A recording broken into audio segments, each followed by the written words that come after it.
हरे Krishna. Shrimad Bhagavatam canto 11 chapter 21 भगवान कृष्ण द्वारा वैदिक पथ की व्याख्या।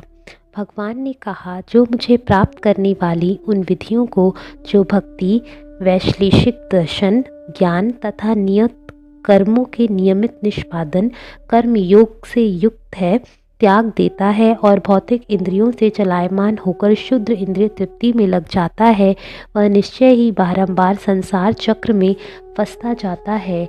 अपने पद पर स्थिरता वास्तविक शुद्धि कहलाती है और अपने पद से विचलन अशुद्धि है।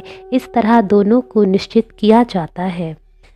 हे निष्पाप उद्धव, यह समझने के लिए कि जीवन में क्या उचित है, मनुष्य को किसी एक पदार्थ का मूल्यांकन उसकी विशेष कोटि के भीतर ही करना चाहिए।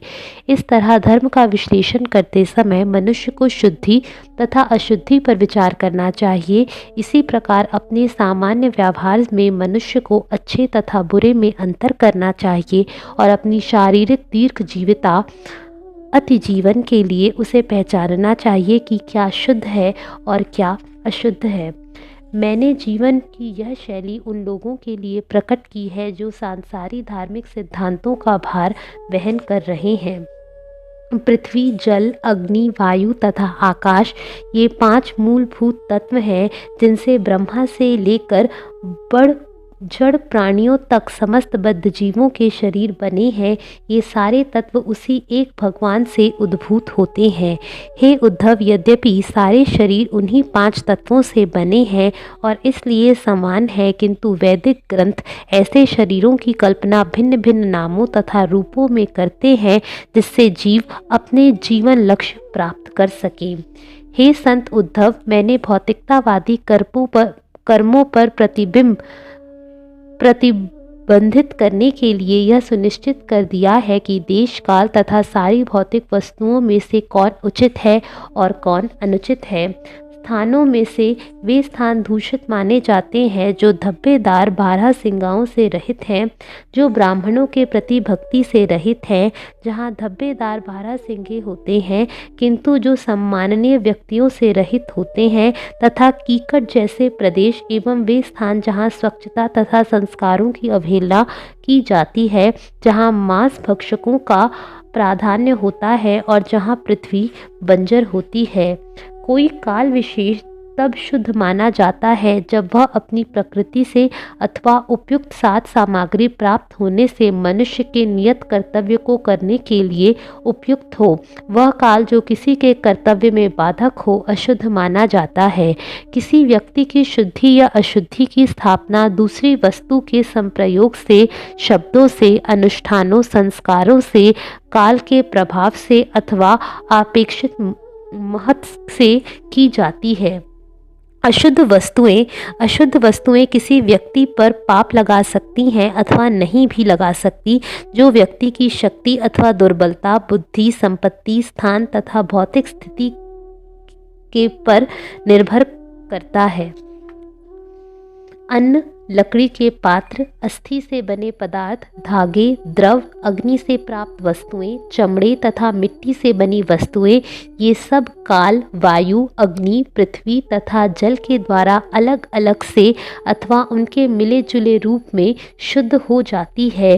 कोई शुद्ध करने वाला पदार्थ तब उपयुक्त माना जाता है जब उसके लगाने से किसी दूषित वस्तु की दुर्गंध या गंधी परत हट जाए और वह अपने पूर्व प्रकृति को प्राप्त कर ले। स्नान, दान, तप, आयु, निजी बल, सामर्थ्य, संस्कार, नियत कर्म तथा उन सबसे ऊपर मेरे स्मरण द्वारा आत्मशुद्धि की जा सकती है।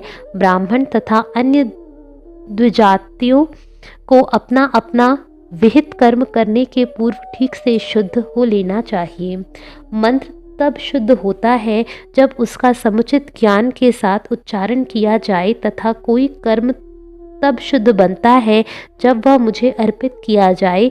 इस तरह स्थान, काल, वस्तु, कर्ता, मंत्र तथा कर्म की शुद्धि से मनुष्य धार्मिक बनता है और इन छयों की उपेक्षा करने से वह अधार्मिक माना जाता है। कभी पुण्य पाप बनता है और कभी वैदिक आदेशों के बल पर पाप पुण्य बन जाता है। ऐसे विशिष्ट नियमों से पुण्य और पाप का स्पष्ट अंतर मिट जाता है।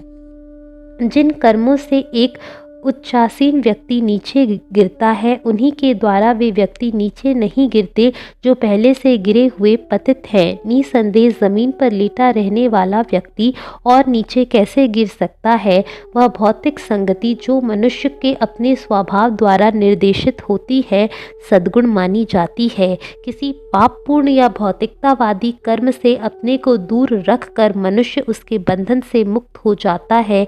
ऐसा त्याग मनुष्यों के धार्मिक तथा कल्याणप्रद जीवन की आधार भूमि है और यह सारे शोक, मोह तथा भय को दूर कर देता है। जो व्यक्ति भौतिक इंद्रिय विषयों को अभीष्ट मान लेता है, वह निश्चित रूप से उनमें आसक्त हो जाता है। ऐसी आसक्ति से काम उत्पन्न होता है और यही काम लोगों में कलह उत्पन्न कराता है। कलह से असह्य क्रोध उत्पन्न होता है और उससे अज्ञान का अंधकार उत्पन्न होता है। यह अज्ञान तुरंत ही मनुष्य की विस्तृत चेतना पर हावी हो जाता है। हे साधु उद्धव, असली बुद्धि से विहीन व्यक्ति को हर वस्तु से विहीन माना गया है। वह जीवन के वास्तविक लक्ष्य से हटकर उसी तरह मंद, जड़ पर जाता है जिस तरह की मृत मनुष्य। इंद्रिय तृप्ति में लीन रहने के कारण मनुष्य अपने आप को या दूसरों को पहचान नहीं पाता। वह वृक्ष की भांति अज्ञान में व्यर्थ ही जीवित रहकर धौकनी की तरह श्वास मात्र लेता रहता है। फल प्रदान करने का वादा करने वाले श्रुति के वचन मनुष्यों को परम कल्याण दिए जाने की संस्तुति नहीं करते, अपितु वे लाभप्रद धार्मिक कर्म करने के लिए प्रलोभन मात्र हैं। जिस तरह की बच्चे को लाभप्रद औषधि पीने के लिए फुसलाने हेतु मिश्री देने का वादा किया जाता है। संसार में जन्म लेने से ही सारे मनुष्य अपने मन में इंद्रिय तृप्ति, दीर्घायु, इंद्रिय कर्म, संभोग शक्ति तथा मित्रों एवं परिवारों के प्रति आसक्त हो जाते हैं। इस तरह उनके मन ऐसी बात में लीन रहते हैं जिनसे उनके वास्तविक स्वार्थ को धक्का लगता है। अपने स्वार्थ से अनजान लोग भौतिक संसार के मार्ग में विचरण कर रहे हैं और धीरे धीरे अंधकार की ओर अग्रसर हो रहे हैं। भला वेद उन्हें और अधिक इंद्रिय तृप्ति के प्रति क्यों प्रोत्साहित करने लगे यदि वे मूर्ख जन विनीत भाव से वैदिक आदेशों पर ध्यान दें। विकृत बुद्धि वाले लोग वैदिक ज्ञान से इस वास्तविक उद्देश्य को नहीं समझ पाते, प्रत्युत वे फलों का वादा करने वाले वेदों के अलंकारमय कथनों को परम वैदिक सत्य कहकर प्रचार करते हैं, किंतु जो वेदों के वास्तविक ज्ञाता है वे कभी भी इस तरह से नहीं बोलते। काम, क्रोध तथा लोभ से पूरित मनुष्यगण मात्र फूलों को ही जीवन का वास्तविक फल मान बैठते हैं। अग्नि की चमक से मोहग्रस्त होकर तथा इसके धुएं से घुटकर वे अपनी असली पहचान नहीं जान पाते। हे उद्धव, अनुष्ठानों का आदर करने से प्राप्त इंद्रिय तृप्ति के प्रति समर्पित लोग यह नहीं समझ सकते कि मैं हर एक के हृदय में स्थित हूँ और संपूर्ण ब्रह्मांड मुझसे अभिन्न नहीं है और मुझी से उद्भूत है। निसंदेह वे उन व्यक्तियों के समान हैं जिनकी आंखें कोहरे से ढकी रहती हैं। जो लोग इंद्रिय तृप्ति के वशीभूत हैं वे मेरे द्वारा बतलाए गए वैदिक ज्ञान के गूढ़ मत को नहीं समझ सकते। वे हिंसा में आनंद का अनुभव करते हुए अपनी ही इंद्रिय तृप्ति के लिए यज्ञ में निरपराध पशुओं का निष्ठुरता से वध करते हैं और इस तरह वे देवताओं, पितरों तथा भूत प्रेतों के नायकों की पूजा करते हैं। किंतु वैदिक यज्ञ विधि में हिंसा की ऐसी उत्कट इच्छा को कभी प्रोत्साहन नहीं दिया जाता।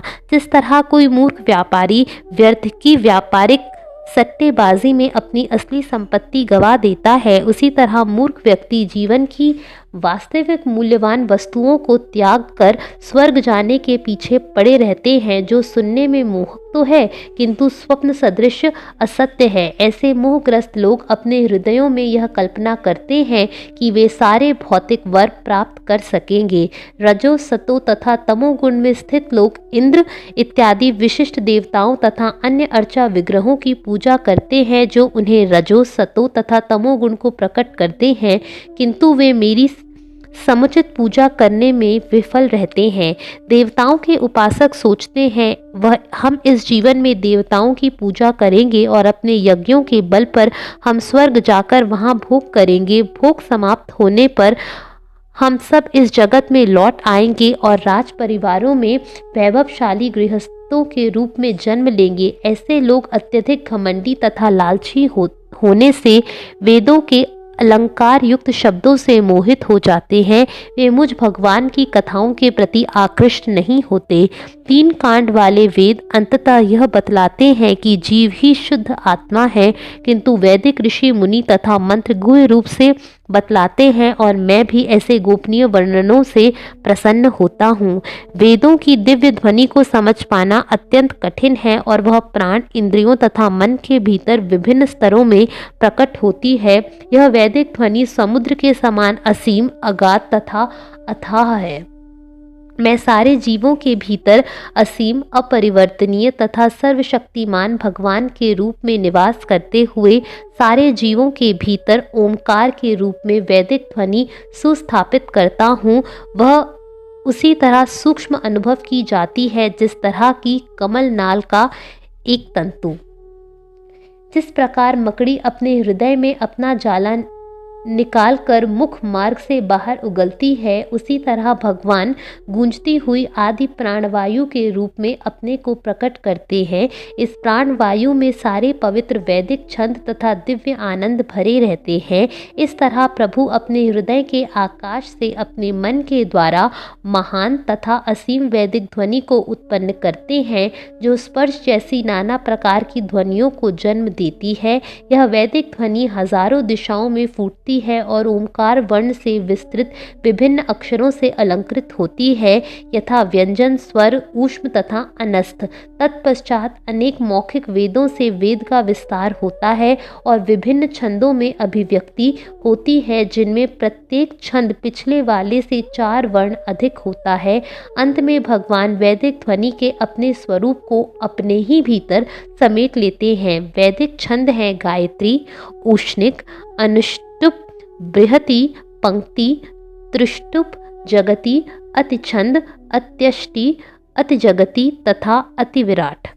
सारे जगत में मेरे अतिरिक्त अन्य कोई वैदिक ज्ञान के गूढ़ प्रयोजन को नहीं समझता। अतः लोग यह नहीं जानते कि कर्मकांड के अनुष्ठानिक आदेशों में वेद किस बात की संस्तुति कर रहे हैं, अथवा उपासना कांड में प्राप्य पूजा के सूत्रों से कौन सी वस्तु सूचित होती है, अथवा वेदों के ज्ञान कांड में विभिन्न संकल्पनाओं के माध्यम से किसकी विशद व्याख्या की गई है। मैं वेदों द्वारा आदिष्ट अनुष्ठानिक यज्ञ हूँ और मैं ही उपास्य देव हूँ। मैं ही विभिन्न दार्शनिक सिद्धांतों द्वारा प्रस्तुत किया जाता हूँ और दार्शनिक विश्लेषण द्वारा निषेध किया जाने वाला भी मैं ही हूँ। इस तरह दिव्य ध्वनि मुझे समस्त वैदिक ज्ञान के अनिवार्य अर्थ के रूप में स्थापित करती है। सारे वेद समस्त भौतिक द्वैत के विस्तार पूर्वक विश्लेषण करते हुए उसे मेरे ही मोहक शक्ति मानकर अंत में इस द्वैत का पूर्णतया निषेध करते हैं और अपने आप को तुष्ट करते हैं। हरे कृष्णा।